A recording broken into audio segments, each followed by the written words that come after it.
Got a 2011 Ford Fusion, a 2.5 liter 4-cylinder. Change oil and filter. What you need to do is jack it up and support it or drive it on your ramps. And you got a cover here that says oil filter. You got 2 screws there, another screw there, another screw here, and this one here. Take them out, so it's a total of 5. Get access to the filter. The oil drain is right here. It says oil drain. You got a screw there and a screw here and a screw there. So there's 3 of them. Okay. Those screws are a 7mm, and you got one right here. It's a 10. Hopefully yours is the same. Should be. Okay. But what I'm gonna do is I'm gonna pull this whole cover down because I need to look at the belt. So if you're not gonna do the belt, take this cover off and the back cover off and get access to the filter and the drain. Get yourself a 15mm 6-point on a ratchet. Break the drain plug loose, which is right here on the back side of the oil pan. Make sure you got a drain pan ready.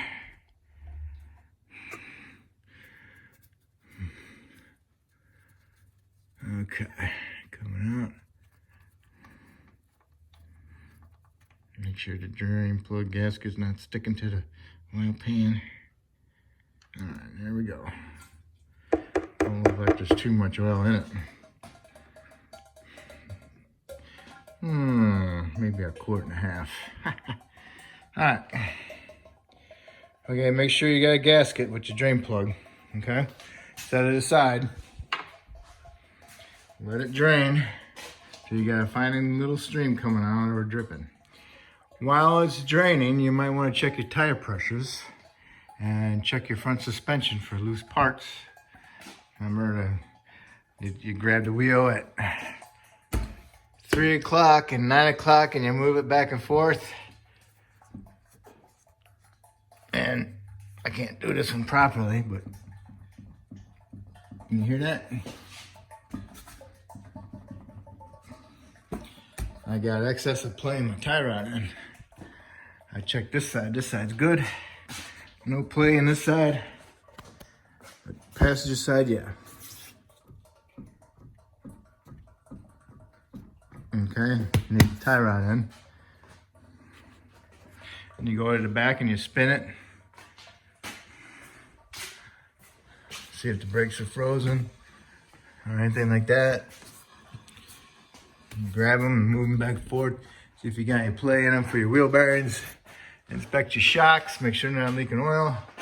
Inspect your springs, make sure they're not cracked or broken. Do the same thing to the front struts. Make sure they're not leaking fluid.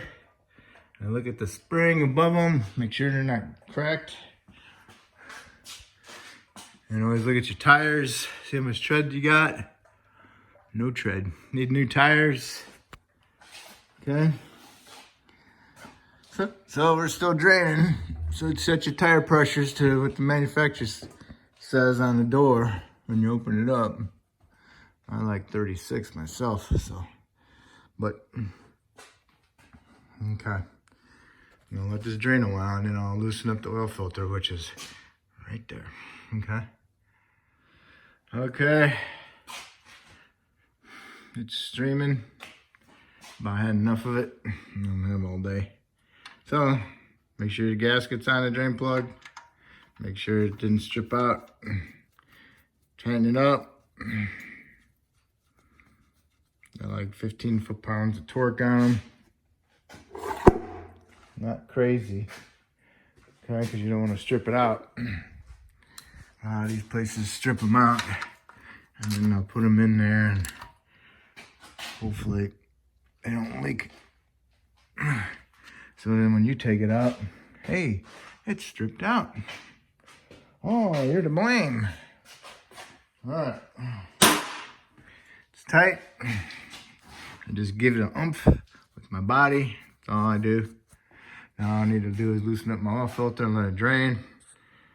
And when it's done draining a little bit, then I'll spin it off and put the new one on. Okay, got the filter off.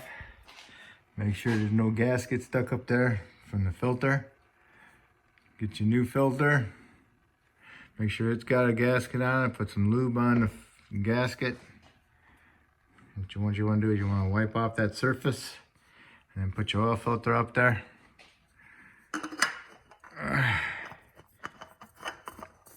Getting the filter on there. Get as high and tight as you can get it. Do not use the claw pliers to tighten it, because they will poke a hole in them. Okay, you're gonna use a filter to tighten, wrench to tighten it. Use the band one. Okay, you don't need to tighten them up too tight, and then you have a hard time getting them off. Okay, so you're done underneath with the oil. So now you need to do is put your little covers back on that you took off. I took mine off because I'm gonna look at the belt. Okay, so then you need to do is lower it back down and put your oil in it. Okay. You already did all your checks on it, your tire pressures and that, so we're good. We're ready to lower it down. So the oil cap says 520. I marked down there previously 6 quarts. Okay. Okay, I put my 6 quarts in it and put my oil cap back on. What I need to do is start the vehicle, let it run for a couple seconds and shut it off, and then double check my dipstick. Make sure it's within the cross hatches. As you're pulling your dipstick out, you want to grab it and then twist it and then pull it up. And wipe it off. And then you want to look at your dipstick. See the cross hatches? That's where you want the oil to be. Stick it in. Pull it back out. Check it out. Perfect. Okay. Now you put your dipstick back in. If you want, you can put some grease on the end of this shaft because these things always rust. And then you want to check your coolant level, your brake fluid level, and top off your washer solvent. Okay. And then you want to give your battery cables a visual inspection to make sure they're not full of corrosion. Okay. All right. So top off your washer solvent.